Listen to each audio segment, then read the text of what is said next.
بسم اللہ الرحمن الرحیم۔ السلام علیکم سامعین کرام، جیسا کہ آپ کو معلوم ہے کہ پروگرام یاد الہی میں روزانہ عظیم ہستیوں کے تذکار پاک بھی کیے جاتے ہیں، اور اس کے ساتھ ساتھ کچھ ایسے موضوعات پر گفتگو ہوتی ہے جن سے آپ کو رہنمائی حاصل ہوتی ہے۔ رمضان المبارک کے اس ماہ محترم میں جہاں مسلمان کوشش کرتے ہیں کہ اللہ سبحانہ و تعالی کی عبادات بھی بجا لائی جائیں، 5 وقت باجماعت نماز پڑھی جائے، باجماعت تراویح پڑھی جائیں، اس کے بعد تہجد، دیگر نوافل پڑھے جائیں، قرآن کریم کی تلاوت کی جائے، ہدیہ درود و سلام کی کثرت کی جائے، یعنی جہاں وہ اللہ اور اس کے پیارے حبیب صلی اللہ علیہ وآلہ وسلم کے ساتھ اپنا ناطہ جوڑنے کی کوشش کرتے ہیں، وہیں اس ماہ محترم کا ایک سب سے بڑا پیغام وہ ہمدردی اور غمگساری بھی ہے۔ اور آج انشاءاللہ لیلۃ القدر 27ویں شب، اس حوالے سے بھی گفتگو ہوگی، اور آج کی رات بہت اہمیت والی رات ہے۔ پھر 27 رمضان المبارک کا دن بہت عظمت والا دن ہے کہ یہ طاق راتوں میں سے ان طاق راتوں میں سے کوئی ایک رات لیلۃ القدر ہے، اور اکثر صحابہ کرام رضوان اللہ علیہم اجمعین، حتیٰ کہ حضرت سیدنا عبی بن کعب رضی اللہ تعالی عنہ جو قاری قرآن اور صحابہ میں سب سے خوبصورت قرآن کریم پڑھنے والے، جن کو خود نبی کریم صلی اللہ علیہ وآلہ وسلم جن سے قرآن کریم بھی سنا کرتے اور تعریف بھی فرمایا کرتے، حضرت عمر فاروق رضی اللہ تعالی عنہ نے جن کو تراویح کا امام بھی بنایا، آپ کے نزدیک بھی آپ بھی یہی فرماتے ہیں کہ 27 رمضان المبارک یہ لیلۃ القدر ہے۔ اور اکثر علماء، اولیاء، فقہاء، تابعین، تبع تابعین اور صحابہ کرام رضوان اللہ علیہم اجمعین کے خیال کے مطابق، ان کی رائے کے مطابق، ان کے اجتہاد کے مطابق 27ویں شب ہی لیلۃ القدر ہے۔ اور اس میں پھر کئی رموز اور نکات بھی بیان کیے گئے کہ لیلۃ القدر، اس میں 3 حروف ہیں، لیلہ 5 اور القدر 4، اور یہ لیلۃ القدر سورہ قدر میں 3 دفعہ یہ تینوں الفاظ آئے ہیں، یعنی لیلۃ القدر 3 مرتبہ آیا ہے، تو 9 کو 3 سے ضرب دیں تو 27 بنتا ہے، اور اس طرح 27ویں شب، اس میں اشارہ ہے کہ 27ویں شب لیلۃ القدر ہے۔ اسی طرح ہیا حتی مطلع الفجر، جو ہیا ضمیر ہے، اس کو جب ہم پیچھے سے پڑھ کر آتے ہیں تو یہ بھی 27واں لفظ بنتا ہے۔ تو یہ اس طرح کے اشارات کی بنیاد پر صحابہ کرام رضوان اللہ علیہم اجمعین فرمایا کرتے کہ 27ویں شب ہی لیلۃ القدر ہے۔ بہرحال انہی طاق راتوں میں سے ایک لیلۃ القدر ہوتی ہے، اور کیونکہ خصوصیت کے ساتھ اس کی طرف زیادہ رجوع کیا گیا اور راجح قول بھی اسی کے بارے میں ہے، تو بہت عظمتوں والی رات ہے، بہت برکتوں والی رات ہے، اور سعادتوں والی رات ہے، رحمتوں والی رات ہے، اور یہ وہ رات ہے کہ اس میں بہت سے اللہ تعالیٰ کے بندوں کی بخشش کر دی جاتی ہے، اور پوری رات ہی اللہ سبحانہ و تعالیٰ کی طرف سے انعامات اور رحمتوں کا نزول ہو رہا ہوتا ہے۔ لیکن یہ رات ایسی ہے کہ اس رات میں بھی چند لوگ بدبخت ایسے ہیں جن کی اس رات میں بھی مغفرت اور بخشش نہیں ہوتی، اور انہی میں سے خاص طور پر وہ لوگ ہیں جو لوگوں کے ساتھ ظلم کرتے ہیں، ناانصافی کرتے ہیں، بغض، کینہ، حسد رکھتے ہیں۔ یعنی انسان کسے کہتے ہیں؟ انسان بننے کو کہتے ہیں۔ انسان جو ہے یہ انس سے بھی نکلا ہے، یہ نسیان سے بھی نکلا ہے۔ انس، اس کا مادہ لیا جائے تو انسان کا معنی ہے محبت کرنے والا، وہ اللہ تعالیٰ کی مخلوق جس میں اللہ تعالیٰ نے محبت ہی محبت رکھ دی ہے۔ اسی لیے پیارے آقا صلی اللہ علیہ وآلہ وسلم نے 3 مرتبہ ارشاد فرمایا تھا، الا لا ایمان لمن لا محبت لہ، الا لا ایمان لمن لا محبت لہ، الا لا ایمان لمن لا محبت لہ، کہ خبردار، سن لو، جان لو،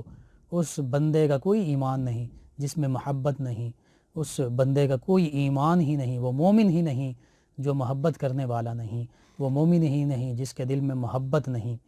تو اب یہ محبت اللہ اور اس کے پیارے حبیب صلی اللہ علیہ وآلہ وسلم کی بھی ہے،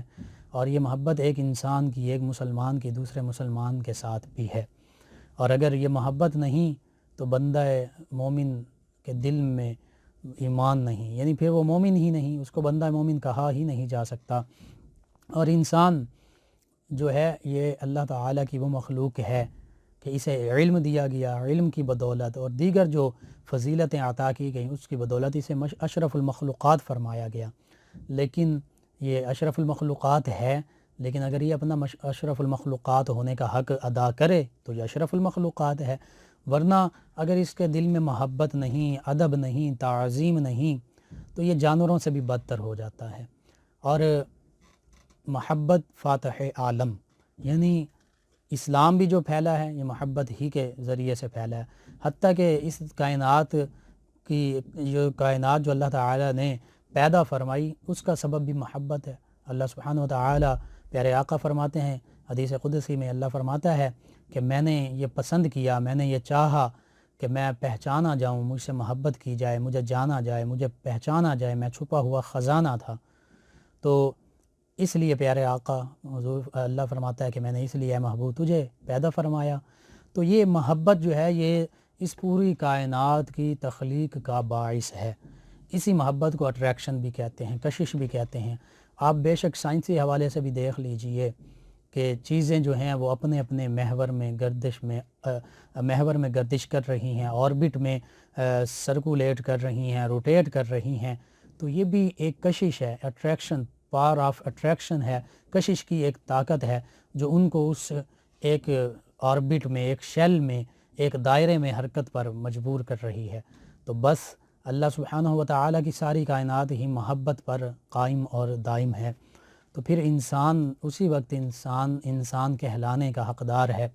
جب وہ محبت کا پیکر ہو، جب اس کے دل میں اللہ سبحانہ وتعالی کی محبت، ادب، احترام اور تعظیم بھی ہو، پیارے آقا صلی اللہ علیہ وآلہ وسلم کی محبت، ادب، احترام اور تعظیم بھی ہو، صحابہ کرام رضوان اللہ علیہم اجمعین، اہل بیت اطہار علیہم السلام، ازواج مطہرات رضی اللہ عنہن،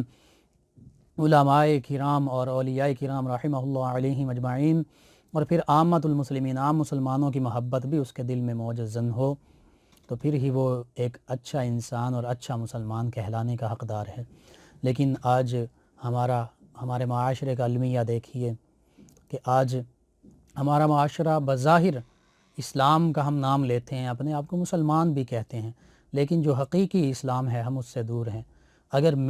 ہم سب نمازیں پڑھ رہے ہیں، میری نماز کا آپ کو کوئی فائدہ نہیں، آپ کی نماز کا مجھے کوئی فائدہ نہیں، میرے روزے رکھنے کا آپ کو کوئی فائدہ نہیں، آپ کے روزے رکھنے کا مجھے، دیگر امت مسلمہ کو کوئی فائدہ نہیں ہے۔ میں اگر حج یا عمرہ ادا کرتا ہوں، جو مجھ پر حج اگر فرض ہو جاتا ہے یا زکوٰۃ فرض ہو جاتی ہے اور وہ میں ادا کرتا ہوں، آپ ادا کرتے ہیں، مسلمان ادا کرتے ہیں، تو اس سے ہم کسی پر احسان نہیں کر رہے، نہ ہی جس کو ہم صدقات، خیرات یا زکوٰۃ دے رہے ہیں اس پر بھی احسان نہیں کر رہے، اپنا فرض ادا کر رہے ہیں۔ لیکن اس فرض کا میں اگر ادا کروں، آپ ادا کریں، کس کو فائدہ ہے؟ کسی کو فائدہ نہیں ہے۔ اپنی ذات کو صرف فائدہ ہے کہ اللہ تعالیٰ راضی ہو جائے، مقصد یہی ہے کہ اللہ تعالیٰ راضی ہو جائے۔ لیکن اگر ہم یہ ساری عبادات بھی کر رہے ہوں اور اس کے ساتھ لوگوں کو گالیاں بھی دے رہے ہوں، اس کے ساتھ لوگوں کا حق بھی چھین رہے ہوں، لوگوں سے جھگڑ بھی رہے ہوں، تو پھر ان عبادات کا کوئی فائدہ نہیں کہ یہ کل بروز محشر ہمارے اعمال نامے میں ان کا کچھ وزن نہیں ہوگا۔ میں حدیث مبارکہ عرض کرتا ہوں، نبی کریم صلی اللہ علیہ وآلہ وسلم نے فرمایا، اے صحابہ تمہیں پتہ ہے مفلس کون ہیں؟ صحابہ کرام رضوان اللہ علیہ مجمعین نے عرض کیا، یا رسول اللہ صلی اللہ علیہ وسلم، جو غریب ہیں، جو تنگ دست ہیں، جن کے پاس مال و دولت نہیں، روپیہ پیسہ نہیں، کھانے پینے کا سامان نہیں، وہ مفلس ہیں، وہ غریب ہیں؟ پیارے آقا صلی اللہ علیہ وآلہ وسلم نے ارشاد فرمایا، نہیں۔ غور کیجئے گا سامعین مکرم، پیارے آقا ارشاد فرما رہے ہیں کہ جس کے پاس مال و دولت کی کمی ہے، روپیہ پیسے کی کمی ہے، کھانے پینے کی چیزوں کی، بظاہر جو مال و دولت ہے، دنیاوی ضروریات ہیں، ان کی کمی، فرمایا وہ غریب نہیں ہے۔ نبی کریم صلی اللہ علیہ وآلہ وسلم نے فرمایا مفلس وہ ہیں کہ کل بروز محشر وہ اللہ سبحانہ وتعالیٰ کی بارگاہ میں حاضر ہوں گے، نمازیں بھی پڑھی ہوں گی، زکوٰتیں بھی دی ہوں گی، حج بھی کیے ہوں گے، عمرے بھی کیے ہوں گے، روزے بھی رکھے ہوں گے، تمام عبادات کی ہوں گی، اللہ تعالیٰ کے حقوق سارے ادا کیے ہوں گے، لیکن وہ نمازیں، وہ روزے، وہ حج، وہ زکوٰۃ، وہ اس کے کسی کام نہیں آئیں گی۔ اس لیے کام نہیں آئیں گی کہ اس نے کسی کو گالی دی ہوگی، کسی کے ساتھ جھگڑا کیا ہوگا، کسی کا حق چھینا ہوگا، کسی کے ساتھ ناانصافی کی ہوگی، کسی پر ظلم کیا ہوگا۔ تو جب یہ معاملات ہوں گے تو پھر اس کی جو نمازیں اور عبادات ہیں، وہ جس کے ساتھ اس نے ظلم کیا تھا، جس کے ساتھ ناانصافی کی تھی، جس کا حق چھینا تھا، جس کو گالی دی تھی، جس کو مارا تھا، جس کو پیٹا تھا، جس کے ساتھ جھگڑا کیا تھا، اس بندے کی اس جھگڑا کرنے والے کی، اس گالی دینے والے کی، اس ظلم کرنے والے کی عبادات اس بندے، اس مظلوم جس کے ساتھ اس نے ظلم کیا تھا، اس کے نامہ اعمال میں ڈال دی جائیں گی، اور اس کو پھر حتیٰ کہ اگر پھر بھی اس بندہ مومن جس کے ساتھ اس نے ظلم کیا، جس کو مارا، جس کو گالی دی، اس کا معاملہ انصاف کا پھر بھی پورا نہ ہوا، تو پھر اس بندے، اس مظلوم کی، جس پر ظلم کیا گیا، جس کو مارا گیا، جس کو گالی دی گئی، جس کا حق چھینا گیا، اس کی جو گناہ ہوں گے، اس کی جو برائیاں ہوں گی، جو گناہ ہوں گے، وہ اس نمازی، اس روزہ دار، اس حاجی، اس معتمر، اس سخی، اس کے پلڑے میں ڈال دیے جائیں گے، اور یوں اس کو جہنم میں پھینک دیا جائے گا۔ تو اس وقت یہ جو بظاہر میں اپنے آپ کو نمازی سمجھوں، میں اپنے آپ کو بڑا روزے دار سمجھوں، میں اپنے آپ کو بڑا حاجی سمجھوں، میں اپنے آپ کو بڑا سخی سمجھوں، میں اپنے آپ کو معتمر سمجھوں، میں اپنے آپ کو بڑا زکوٰۃ دینے والا سمجھوں، لیکن میں نے کسی کو گالی دی، میں نے کسی کا حق چھینا، کسی کو مارا، کسی پر ظلم کیا، تو پھر کل بروز محشر میری نیکیاں اس بندہ مومن کے پلڑے میں ڈال دی جائیں گی، اور اس کے گناہ میرے پلڑے میں ڈال دیے جائیں گے۔ اس پر مجھے، آپ کو، ہم سب کو غور کرنا چاہیے، کہیں ایسا نہ ہو کہ ہم اپنی دانست میں اپنے آپ کو بڑا عالم سمجھ رہے ہوں، بڑا مفتی سمجھ رہے ہوں، بڑا قرآن حدیث جاننے والا سمجھ رہے ہوں، بڑا نمازی اپنے آپ کو سمجھ رہے ہوں، بڑا حاجی سمجھ رہے ہوں، بڑا روزہ دار سمجھ رہے ہوں، بڑا عبادات کرنے والا سمجھ رہے ہوں، لیکن ہمارے ان معاملات کی وجہ سے کل بروز محشر ہمارے نیکیاں ادھر چلی جائیں، ان کے گناہ ہماری طرف آ جائیں اور پھر جہنم کے مستحق ہو جائیں۔ اس پر ہمیں غور کرنا چاہیے۔ خدا نہ خواستہ ایسا معاملہ ہو اور پھر کل بروز محشر جہنم کے حقدار بن جائیں، تو پھر کدھر گئی ہماری نیکیاں، کہاں گئے ہماری نمازیں، زکوٰتیں، روزے؟ تو یہ کسی کام نہیں آئیں گے۔ اگر کسی بھی بندہ مومن کا دل دکھایا ہے، اس کے ساتھ ظلم کیا ہے، جھگڑا کیا ہے، اس کو مارا ہے، پیٹا ہے، گالی دی ہے، اس کا حق چھین لیا ہے، اللہ سبحانہ وتعالی سے دعا ہے، اور ہم کوشش بھی کریں کہ ان جو رذائل اخلاق ہیں اور یہ جو معاملات ہیں ان سے بچیں۔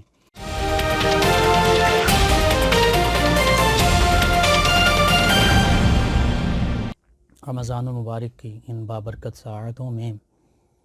انسان اور اچھا مسلمان، اس کے خصوصیات کیا ہیں، فضائل حمیدہ کیا ہیں، اور رذائل صفات حمیدہ اچھی عادات کون سی ہیں، اور صفات رذیلہ بری عادات کون سی ہیں، ان پر بھی گفتگو ہو رہی ہے۔ یہ ماہ رمضان المبارک جو ہے، یہ اپنے آپ کو بہتر انسان، بہتر مسلمان بنانے کا، اپنی بہتری کا، ٹریننگ کا ایک مرحلہ، ایک ماہ محترم بھی ہے، جہاں ہم اللہ سبحانہ وتعالی کی عبادات کر رہے ہوتے ہیں۔ کوشش ہوتی ہے کہ زیادہ سے زیادہ اور باجماعت اور اچھے طریقے سے عبادات کی جائیں۔ اسی طرح پیارے آقا کی بارگاہ میں ہدیہ درود و سلام بھی عرض کرنے کی کوشش کی جاتی ہے کہ زیادہ سے زیادہ درود پاک کی کثرت رکھیں، کہ یہ بھی بہت ہی اجر اور فضیلت والا عمل ہے۔ تو اس کے ساتھ ساتھ سب سے بڑھ کر جن لوگوں کے درمیان ہم نے رہنا ہے، جس معاشرے میں رہنا ہے، جن لوگوں کے حقوق ہم پر سب سے زیادہ عائد ہوتے ہیں، ان لوگوں کے حقوق کا احترام کریں۔ آج ہمارا مسلمان معاشرہ جو ہے، پوری امت مسلمہ کو دیکھیے زوال کا شکار ہے۔ اس کی کئی وجوہات ہیں۔ سب سے پہلی اور اہم وجہ اللہ تعالیٰ کے دین سے دوری ہے۔ ہمیں دین اسلام کی جو اصل تعلیمات ہیں ان کا پتہ ہی نہیں۔ ہم نے صرف نماز، روزہ، حج، زکوٰۃ انہی کو دین سمجھ لیا ہے، حالانکہ یہ حقوق اللہ ہیں، اللہ کے حقوق ہیں، یہ اللہ تعالیٰ اور بندے کا معاملہ ہے۔ لیکن بندے اور بندے کے جو حقوق ہیں، جو حقوق العباد ہیں، ایک مسلمان کے دوسرے مسلمان پر جو حقوق ہیں، جو ان سے بھی بڑھ کر ہیں، ان کا ہمیں پتہ ہی نہیں ہے، ان کی ہم فکر ہی نہیں کرتے۔ اگر پتہ بھی ہے تو ہم ان کی فکر بھی نہیں کرتے۔ والدین کی بات کر لیں، والدین کا ادب احترام اس معاشرے سے اٹھ چکا ہے۔ اسی طرح اولاد کے حقوق کیا ہیں، اولاد کی تربیت کیسے کرنی ہے، یہ والدین کو نہیں پتہ۔ یہ ہمارے معاشرے سے یہ چیز ختم ہو گئی۔ اور پھر اسی طرح دیگر رشتہ داروں کے حقوق کیا ہیں، حفظ مراتب کا ہمیں نہیں پتہ، کہ والدین، پھر دادا دادی، نانا نانی، پھر دیگر رشتہ دار، چاچو، ماموں، پھوپھی، خالہ، ان کی اس دین اسلام کی روشنی میں ان کی اہمیت، ان رشتوں کا تقدس کیا ہے، پھر اپنے سے چھوٹوں کے ساتھ کیسے معاملات کرنے ہیں، بڑوں کا ادب کیسے کرنا ہے، یہ ساری چیزیں الا ماشاء اللہ ہمارے معاشرے سے رخصت ہو چکی ہیں۔ ہم نے صرف وہ یورپین تہذیب کو اپنایا اور کوئی بھی چاہے چاچو ہے، پھپھا ہے، ماموں ہے، خالو ہے، کوئی اجنبی بھی ہے تو سبھی انکل بن گئے۔ اسی طرح چاہے کوئی پھوپھی ہیں، کوئی خالہ ہیں، کوئی ممانی ہیں، کوئی چچی ہیں، یا اور دیگر رشتہ دار یا اس کے علاوہ، وہ ساری کی ساری آنٹی بن گئیں۔ ہمیں یہ بھی نہیں پتہ کہ ان میں ہمارا قریبی رشتہ کون سا ہے، دور کا رشتہ کون سا رشتہ جو ہے جس کا زیادہ حق ہے، کس رشتے کو کس طرح احترام دینا ہے، ساری چیزیں۔ پھر یہ حفظ مراتب میں ہمارے اساتذہ، ان کا ادب احترام، یہ ایک وقت تھا کہ اساتذہ اکرام کا ایسا ادب احترام کیا جاتا تھا کہ سگے ماں باپ سے بڑھ کر والدین کو ادب اور احترام دیا جاتا تھا۔ پھر پیر و مرشد جو ہیں، یعنی جو حقیقی اللہ تعالیٰ کے ولی ہیں اور اللہ تعالیٰ کے راستے کی طرف رہنمائی کرنے والے، ان کا ادب احترام۔ پھر پیارے آقا صلی اللہ علیہ وآلہ وسلم کا ادب احترام۔ یہ ساری چیزیں ہمارے یا تو پتہ نہیں یا پتہ ہیں تو بس محو ہو چکی ہیں، اس پر عمل نہیں کرتے۔ خصوصاً اساتذہ کی بات کروں کہ والدین جو ہیں ان کا بڑا ادب احترام ہے، لیکن اساتذہ جو ہیں یہ بھی والدین ہی کی طرح ہیں، یہ روحانی باپ ہیں۔ اور والدین اگر آسمان سے زمین پر لاتے ہیں تو اساتذہ ایسی تربیت کرتے ہیں کہ بچے کو زمین سے پھر دوبارہ آسمان کی رفعتوں اور بلندیوں تک پہنچا دیتے ہیں۔